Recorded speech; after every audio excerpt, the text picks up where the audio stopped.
자, 우리 송 대표님은 최근에 윤석열 정권과 가장 앞장서서 싸우고 계시기도 하시는데요. 가끔 그런 말들을 하고 있지 않습니까? 야당다운 야당이 없다. 또 야당스러운 의원이 없다. 야스러움이 없다. 이런 말들 많이 하고 있죠. 윤석열 정부를 정의를 좀 내려보고 싶거든요. 정의하기 어려운 뭔가 지향점이 없는 그냥 그 권력만을 장악하는 데 목적이 있고 권력을 잡았으니까 마음대로 누려보고 아무튼 위세를 보고 다닌 그 정도 수준이 아닌가 싶어요. 뭘 지향하는지 알 수가 없는 것 같습니다. 윤석열 대통령께서 후보 시절에 패밀리 비즈니스라는 말을 했어요. 네. 대통령 선거를. 네. 아니나 다를까 되자마자 바로 인수위 시절부터 양평 땅을 기획했던 거 아닙니까? 맞습니다. 고속도로를. 네. 그게 다 드러나고 있잖아요. 네. 뭐 추가로 또 네. 공감 TV에서 터널 문제가 곧 나오겠습니다만 네. 제가 이런 표현을 썼습니다. 뱀파이어가 네. 피를 안 마시면 죽기 때문에 견딜 수 없는 피에 대한 그 갈망을처럼 이 부동산 투기 집단이 네. 그새를 못 참고 자기 사위가 대통령 되자마자 인수위 때부터 주특기인 부동산 투기 개발해서 돈 벌려고 이런 꼭 뱀파이어를 보는 그런 느낌. 참을 수 없는 존재적 본능. 네. 이런 투기 범죄 패밀리 집단한테 이 권력을 줬으니 통탄할 일이 아닐 수 없습니다. 거기까지는 좋은데 문제는 이 무능 때문에 우리 아이들이 죽어가잖아요. 159명 이태원 참사를 해놓은 그 주무장관 이상민을 해임시키지 않고 그 사람이 다시 잼버리 공동 대외위원장이 돼서 이런 참혹한 결과를 만들어내고 있습니다. 이렇게 나오다가 우리 국민의 생명이 과연 존중받을 수 있을까라는 분노 때문에 이 무능한 정권이 유일하게 한다는 것은 문재인 떴느냐 이것밖에 못하고 있는 거잖아요. 그러게요. 그럼 왜 됐어요? 왜 대통령이? 지금 1년 3개월이 넘은 사람이 문재인 정부 탓을 하면 사표 내세요. 무능을 자백하고 사표 내십시오. 그러게 말입니다. 이렇게 저는 지난 대선 때도 평생 검사만 하시던 분들이 대한민국을 어떻게 이끌고 가겠습니까? 배운 게 도둑질이라고 맨 사람 잡아다 압수수색하고 구속한 사람이 잼버리회를 어떻게 준비할 것이며 외교를 어떻게 할 것이며 민생을 어떻게 챙길 것인지를 잘 모르기 때문에 모르면 전문가를 데려야 되는데 다 검사 출신들을 데려다가 국가기관을 장악하고 있기 때문에 국가가 거덜나게 생겼잖아요. 사실 제가 일반 시민단체도 아니고 한때 집권당의 당대표 5선 국회의원 한 사람이 네. 대한민국의 현직 대통령을 고발한다는 게 쉬운 일은 아닙니다. 그렇죠. 네. 가능하면 대한민국을 대표하는 대통령이 나라를 위해 일할 수 있도록 국가가 잘 돼야 되니까 바라는 마음 아니겠습니까? 그럼요. 갈수록 기대도 안 했지만 그 기대 이상의 그 실망을 더 주고 있기 때문에 네. 제가 4가지 사유를 짚어내야겠다. 윤석열 후보가 후보 시절에 했던 대표적인 2가지 허위사실. 자기 장모가 남한테 손해 끼친 바 없고 본인이 오히려 사기 피해자다. 네. 40억을 피해받았다. 네. 명백히 거짓임이 이번에 항소심 재판 과정에서 다시 한번 확인된 거고. 2번째, 자기 부인의 주가 조작 문제. 네. 관여한 바 없고 자기는 전문가한테 맡겼고 손해봤다라는 게 그렇지 맞아요. 않다는 게 드러난 거잖아요. 그렇게 지금 한동훈 장관이나 이원석 총장이 돈봉투 이야기를 하는데 이원석 총장이 바로 돈봉투를 받은 사람입니다. 그것도 국가 예산으로 특활비로. 그렇죠. 그리고 이번에 292억이 넘는 윤석열 서울중앙지검장 검찰총장 시절에 특활비 활동 내역이 나온 거잖아요. 맞습니다. 윤석열 후보가 후보 시절에 자기는 특활비 1원 10원짜리 한 장 쓴 적이 없다라고 말을 했지만 292억, 74억을 영수증도 없이 회식하면서 그냥 돈봉투 나눠준 사람들 아니에요. 그러게요. 국가 예산을 500만 원씩 돈봉투로 나눠 가진 사람들이 지금 송영길을 가지고 돈봉투 이게 중대한 범죄 행위라고 70번이 돼가는 압수수색과 지금도 오늘도 저희 주변 사람들 계속 불러다가 검찰청에서 조사를 하고 있습니다.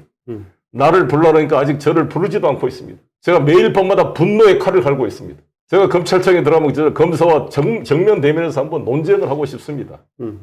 저는 온몸을 다해서 이 검찰에 정말 이중적이고 위선적이고 네. 그래서 저 역시 이 특활비는 사실상 업무상 횡령이고 5억 이상이면 특정경제가중처벌법 위반 행위로 네. 5년 이상의 징역형에 처하게 되어 있습니다. 맞습니다. 공직선거법 250조 제1항 5년 이하의 징역에 처하게 되어 있는 허위사실 유포건 2건 네. 그다음에 정당법 위반 대통령직을 이용해서 정당선거에 개입한 행위 이것도 5년 이하의 징역 네. 특정경제가중처벌법 위반 이 특활비 업무상 횡령 이에 대해서는 5년 이상 징역 그래서 이 4가지 범죄 사실로 구성을 해서 이걸 접수를 했는데 각각 100건으로 하면은 다 합치면 15년형이네요. 최대한. 최대한. 네. 그 증거가 차고 넘친다는 김건희 씨 주가 조작 사건 녹취록을 다 가지고 있으면서도 소환 조사, 서면 조사도 못하고 있는 이 무능한 검찰, 이 쫄보 같은 검찰. 부끄럽지 않은지 모르겠어요. 여러분, 검사 여러분, 사법고 시합격이고 연수원 나와서 이런 거 하려고 여러분 그 검사가 됐습니까? 윤석열 대통령이 살아있는 권력에 대한 수사를 해라 그랬잖아요. 그 대통령의 철학에 10분의 1이라도 좀 따라가십시오. 살아있는 권력과 싸워야죠. 이 양평 사건 얘기 나오면요. 청문회 보다가 야, 조국 무슨 표창장 이야기 나오니까 수사해. 그래서 수사했다는 거 아닙니까? 맞아요. 네. 그런 논리라면 지금 양평 고속도로 이게 갑자기 강상면으로 양서면에서 종점 변경돼 보면 야 수사해서 원희룡 바로 압수수색 해야 돼요 저거. 김만배 녹취록에 내 카드면 윤석열 죽어 라는 녹취록을 보고도 윤석열 수사했습니까? 그렇게 하면? 그거 열린검 아니 태영호의 녹취록에 이진복 정무수석과 만나가지고 네 공천 보장해줄게 이발한 거 가지고 수사했습니까? 불법으로 별건으로 유출한 녹취록이 이 현역 국회의원들을 이렇게 들쑤시고 민주당을 들쑤실 그런 증거가 되는 것입니까? 검사 여러분? 이게 검사 여러분들이 배운 이 상식입니까 이게? 어떻게 형법과 형사소송법을 배웠습니까? 검사님들. 나하고 법적 논쟁을 한번 해봅시다. 제가 사법시험 합격하고 나서 연수원 시절에 형법과 형사소송법을 태학관 한림학원에서 제가 강의를 했습니다. 제 강의를 듣고 합격해서 검사가 된 분들이 나한테 그때 강의 잘 들었던 검사들도 있습니다. 네. 한번 형법, 형사소송법 저랑 한번 논쟁을 해봤으면 좋겠습니다. 그러니까 이런 거에 대한 분노가 제가 쌓이니까 잠을 자다가도 일어나서 서울중앙지검으로 쳐들어가고 싶은 생각이 막 굴뚝 같을 때가 많아요. 제가 학생운동할 때는 김대중, 김영삼, 양김에 대해서 비판도 많이 했습니다만 정치권에 돌아보니까 그 두 분의 그 역할이 새삼 다시 평가되는 것 같습니다. 네. 특히 우리 김대중 대통령께서는 3번의 죽을 고비와 감옥과 사형 선고를 받으면서도 권력과 야합하지 않고 버텨냈잖아요. 맞아요. 감옥에 있을 때 사형 선고 내리고 나서 그랬다는 거 아니에요? 대통령만 포기하면 뭐든지 다 해주겠다. 그러나 정말 우리나라 최초의 평화적 정권 교체를 이뤄낸 김대중 대통령을 생각하면서 우리는 너무 편하게 정치를 하고 있는 것입니다. 그러네요. 그때 비하면. 그러네요, 진짜. 네.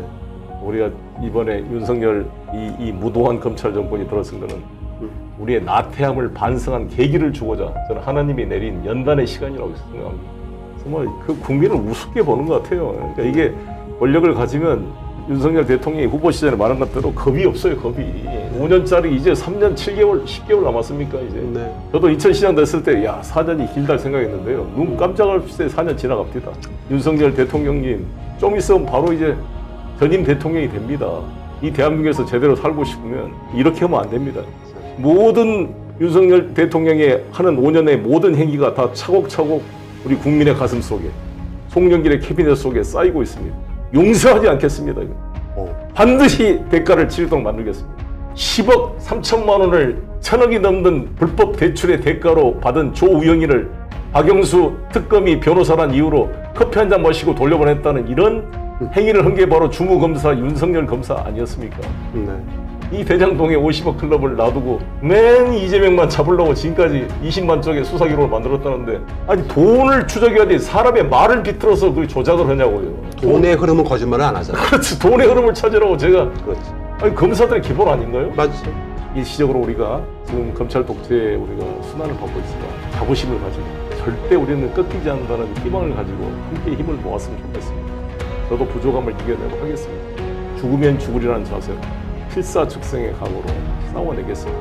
이 어떻게 만든 민주주의와 이 민주공화국 대한민국이 감히 부동시란 이름으로 사지가 멀쩡한 사람이 군대도 회피하고 군대도 안 갔다고 시대의 의불에 맞춰 학생운동을 한 것도 아니고 민주화 운동에 투신한 것도 아니고 자기가 말한 대로 힘에 관한 평화를 위해서 군대에 가서 국방의 의무를 수행하지도 않고 오로지 도시공부에서 검사가 돼서 갑질하고 편히 살고 특수부로서의 특권을 누리다가 갑자기 벼락부자식으로 대통령이 돼서 자기 부인과 장모의 부동산 투기의 뒷배가 되는 이런 기가 막힌 현실을 더 이상 용납할 수 없기에 우리가 일어설 것입니다.